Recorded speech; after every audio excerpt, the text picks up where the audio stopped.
Hello everyone. ఈరోజు మనం mutton తిల్లి ఫ్రై ఎలా చేసుకోవాలి, దానికి కావాల్సిన ఇంగ్రీడియంట్స్ ఏంటో చూసేద్దాం. ముందుగా ధనియాలు, జీలకర్ర, గరం మసాలా, ఉప్పు, కారం, పచ్చిమిర్చి అండ్ ఉల్లిపాయలు కావాలన్నమాట వచ్చేసరికి. సో ఇప్పుడు నేను మీకు వచ్చేసరికి మటన్ తిల్లి ఎలా ఉంటుంది ఏంటని క్లియర్గా చూస్తున్నాను. చూడండి, చాలామంది మటన్ కార్జన్తో ఇది అంటే అపోహపడుతూ ఉంటారు, కానీ క్లియర్గా చూడండి మటన్ తిల్లి అనేది వేరడమాట. క్లియర్గా ఇది చూడండి. అండ్ ఇది చాలామంది బాలింతలకు కానీ ప్రెగ్నెంట్ ఉమెన్స్కి కానీ పెడతాం. ఎందుకంటే ఆ టైంలో హిమోగ్లోబిన్ లెవెల్స్ బాగా పెరిగిపోవడానికి. హిమోగ్లోబిన్ లెవెల్స్ ఎంత తక్కువ ఉన్నా కూడా ఇది కానీ మనం వారంలో 2-3 సార్లు తిన్నామంటే చాలా చక్కగా మన హిమోగ్లోబిన్ లెవెల్స్ అనేవి 12 దాకా రీచ్ అయిపోతాయి అన్నమాట వచ్చేసరికి. ఓకేనా. సో ఈ మటన్ తిల్లి వచ్చేసరికి ఏ విధంగా చేసుకోవాలి అంటే ఇప్పుడు మనం చూసేద్దాం అనమాట. సో చక్కగా ముందుగా మటన్ తిల్లి తీసుకొని మరుగుతున్న నీళ్ళలో ఈ విధంగా వేసేసుకొని వచ్చేసరికి మీకు కావాలి అనుకునే పని అయితే తక్కువ నూనెలో కూడా వేయించేసుకోవచ్చు, లేదంటే ముందుగా నీళ్ళల్లో పసుపు ఉప్పు వేసి కూడా ఉడికించేసుకోవచ్చు అనమాట. సో ఎవరి వాళ్ళ రిక్వైర్మెంట్ని బట్టి మీరు మార్చుకుంటూ ఉండండి. సో ఈ విధంగా ఉడికిన వీటిని చక్కగా వచ్చేసరికి తర్వాత ప్లేట్లో తీసుకొని కట్ చేసుకుంటాం అనమాట వచ్చి. ఓకేనా. సో చాలామందికి మటన్ తిల్లి అంటే ఏంటో తెలియట్లేదు అసలు వచ్చేసరికి. రక్తం పెరగడానికి ట్యాబ్లెట్స్ తప్పించి న్యాచురల్గా ఏమేమి ఉన్నాయో తెలుసుకోలేకపోతున్నారు. సో ఒకసారి ఇప్పుడు దీన్ని చూసారు కదా, కట్ చేస్తుంటే ఎలా రెడ్గా ఉంటుందో వచ్చేసరికి. సో ఇది కట్ చేసినప్పుడు కొంచెం రక్తంలా కారుతూ ఉంటుంది, కంగారు పడద్దు వచ్చేసరికి. తినడానికి మాత్రం చాలా బాగుంటుంది వచ్చి చెప్తున్నాను కదా, ట్రస్ట్ మీ. రైస్తో కానీ చపాతీతో కానీ చాలా చక్కగా ఉంటుందన్నమాట వచ్చేసరికి. చూసారు కదా ఇక్కడ ఎర్రగా ఎలా వచ్చేసిందో వచ్చి.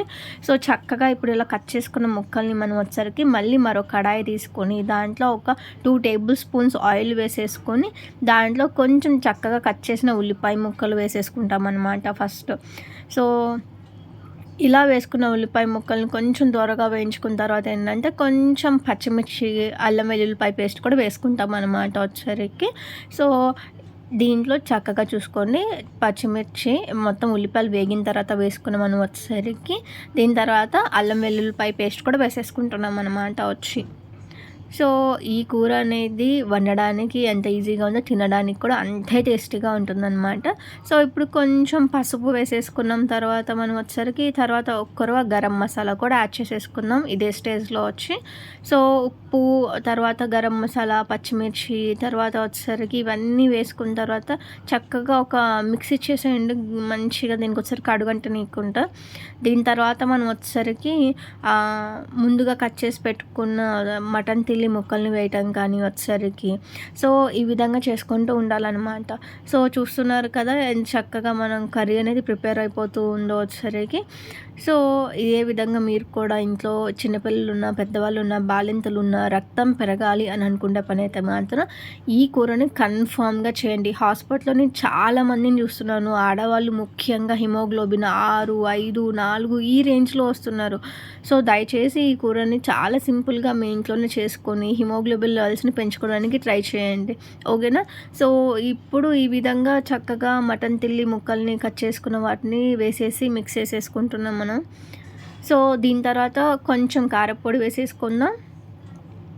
సో ఫైనల్ టచ్ ఇంకా కారప్పొడి అనమాట. దీంతో మొత్తం ఒక ఫైనల్ మిక్సింగ్ ఇచ్చేసి ప్లేట్లో హాట్గా సర్వ్ చేసుకుంటే మన మటన్ తిల్లి fry for haemoglobin levels ready అయిపోయింది అనమాట వచ్చేసరికి.